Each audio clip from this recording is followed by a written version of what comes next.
My name is Alexander Gysi. I'd like to welcome you to my talk on fluid mineral partitioning of rare earth in critical mineral deposits. So if we look in natural systems that host rare earth mineral deposits, such as for example in the Lemita Mountains carbonatite, there are some igneous but also some hydrothermal processes that are capable of enriching the rare earth element in the Earth's crust. And I have here a series of pictures, cathodoluminescence images, and fluid inclusions from some hydrothermal calcite veins, which shows that hydrothermal fluids can also play significant roles in this type of mineral deposits. So the questions we're going to address in this talk is what controls partitioning of earth between hydrothermal fluids and minerals. And there are two major parts we need to look at. The first part are the minerals. So the solubility of rare earth minerals, especially fluorite, carbonate, and phosphates, for example, bastnäsite and monazite, control mostly the solubility of rare earth in crustal fluids. Then the second part is the substitution of rare earth element on crystallographic sites of different minerals. So therefore the charge and ion size play a key role. And most of the minerals, like you see on the right side, apatite, fluorite, calcite, they all contain the ion calcium 2+, that has ionic radii of 1 angstrom. And the rare earth elements, especially the light rare earths like lanthanum, have ionic radii very similar to calcium. This is why the rare earths have a certain compatibility into these minerals. And of course, aqueous fluids also play a role. For example, the chemistry, the speciation ligand activities, so the availability of different chloride, fluoride, sulfate, or hydroxyl complexes. So in this talk, I'm going to focus on the minerals. So what we did in the past few years, we did different types of laboratory experiments. So let's start with hydrothermal solubility experiments. So what we do, we use synthetic millimeter-sized monazite and xenotime crystals. We use these hydrothermal Teflon-lined reactors and some sample holders where we put these crystals in there. And then we add some aqueous solution with perchloric acid, and we close the reactors. We heat them up for up to 14 days. We let the solutions equilibrate with the crystals, and we carry out experiments between 100 and 250 degrees Celsius. So the first step, we do kinetic experiments to verify approach to equilibrium for this monazite dissolution reaction. So we can see on the right hand side the diagram showing the reaction quotient measured as a function of time, and we see that after around 5 days we reach the steady state in the experiment. Then the second part, we derive the solubility products for rare earth phosphates when they reached equilibrium. So we basically determine the activity of rare earth and phosphates, and on the right side you can see an example of the solubility product as a function of temperature. Most of the solubilities are retrograde, meaning the rare earth phosphates have higher solubilities at lower temperatures.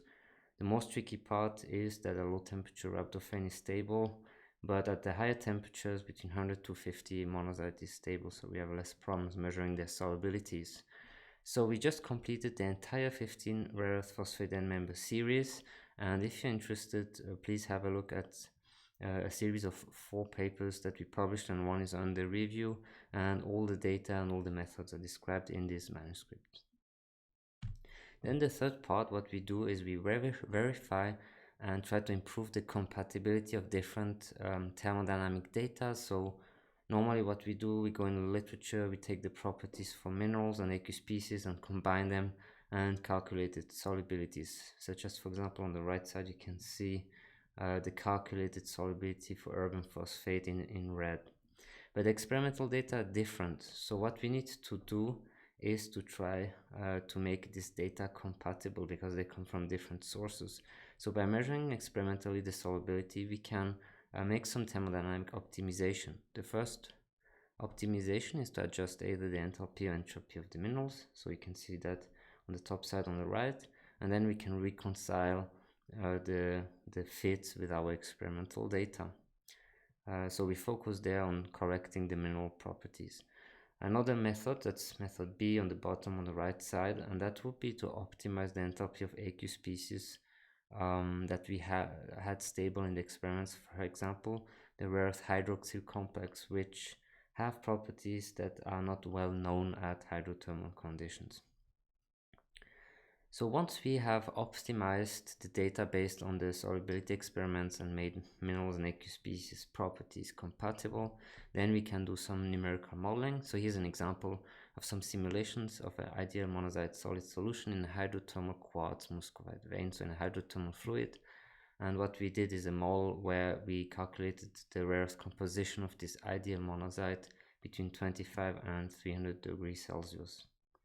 So what we can see in the left picture is how the composition mole fraction rare earth in monazite looks like as a function of temperature before we do any optimization.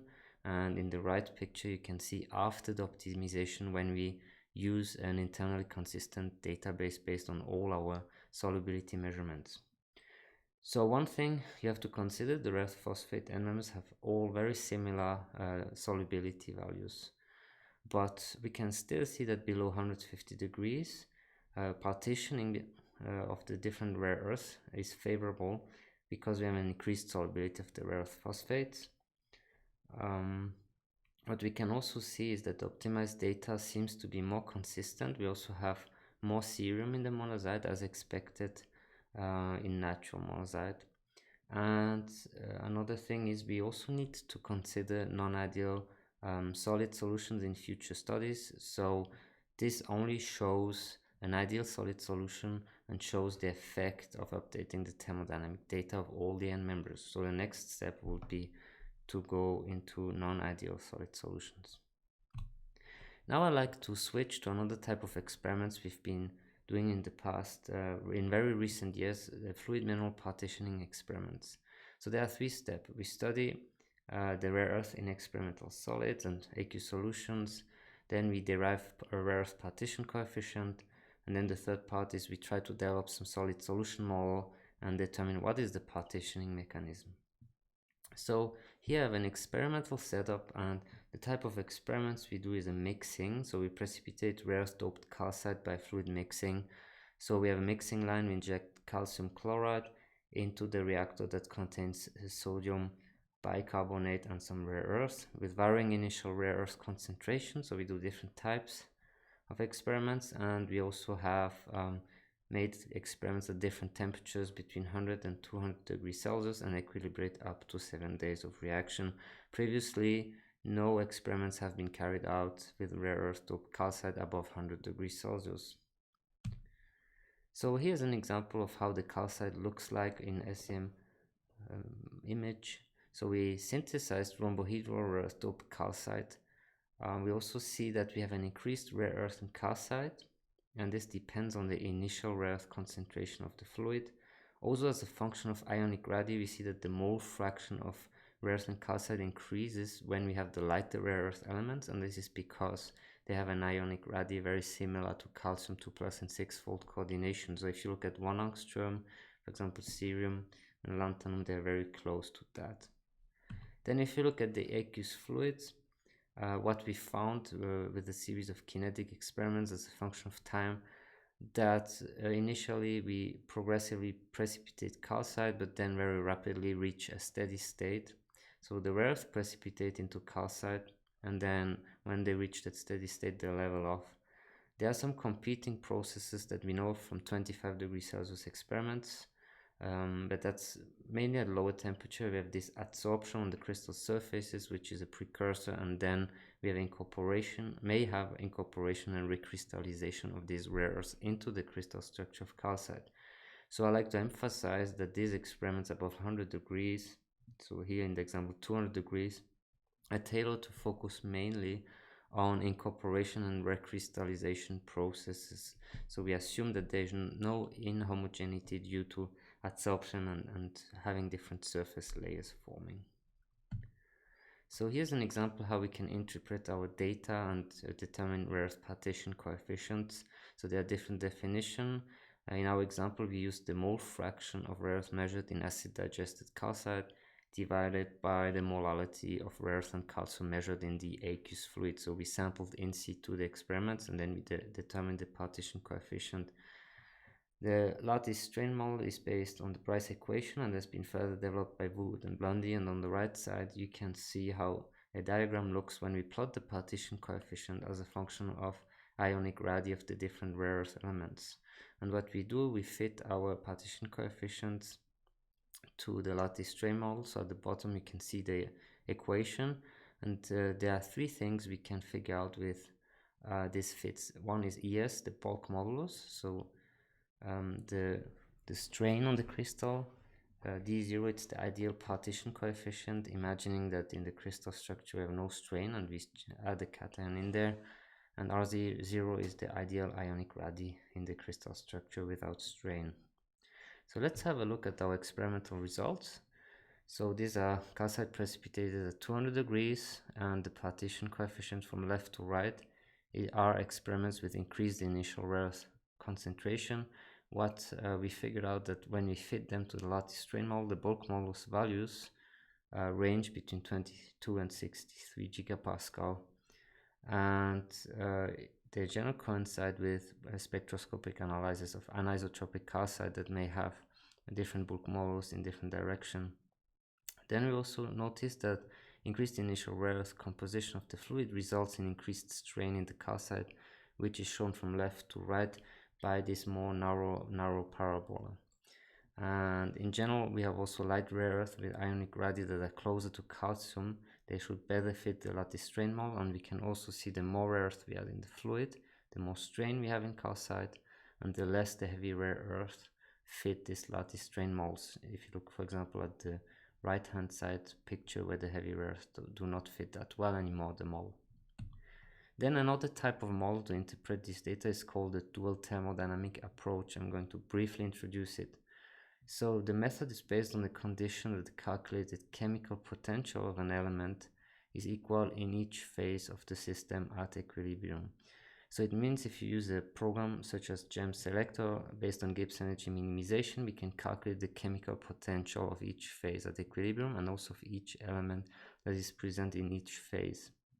And then using the equation below, you can see that we can relate the standard Gibbs energy of reaction to chemical potentials and activities.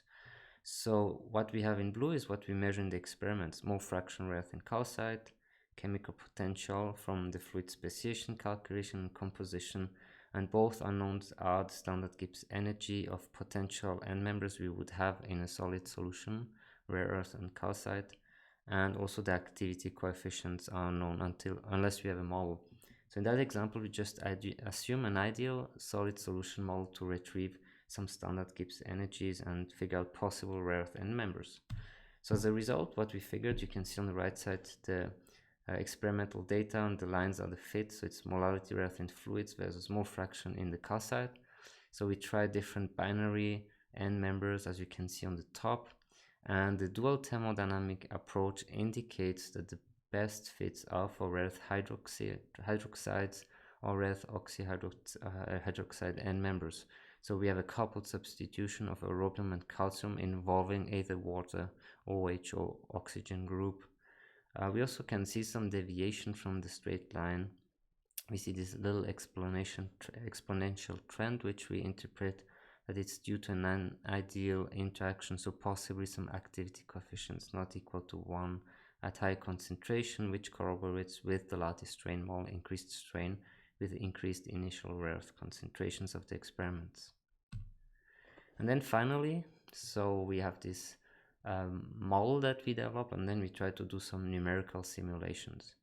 So we want to relate it back to natural calcite composition. So here you can see rare earth Conrad normalized profiles, and we have natural calcite. We have light rare earth enriched patterns for Karimazi carbonatite volcano in Tanzania, typical rare earth pattern in calcite. And in pink we can see an example for Bear Lodge rare earth deposit in Wyoming, which is enriched in the middle rare earth elements, and this is more hydrothermally overprinted calcite. So there's a lot of difference in natural system, and we try to simulate them.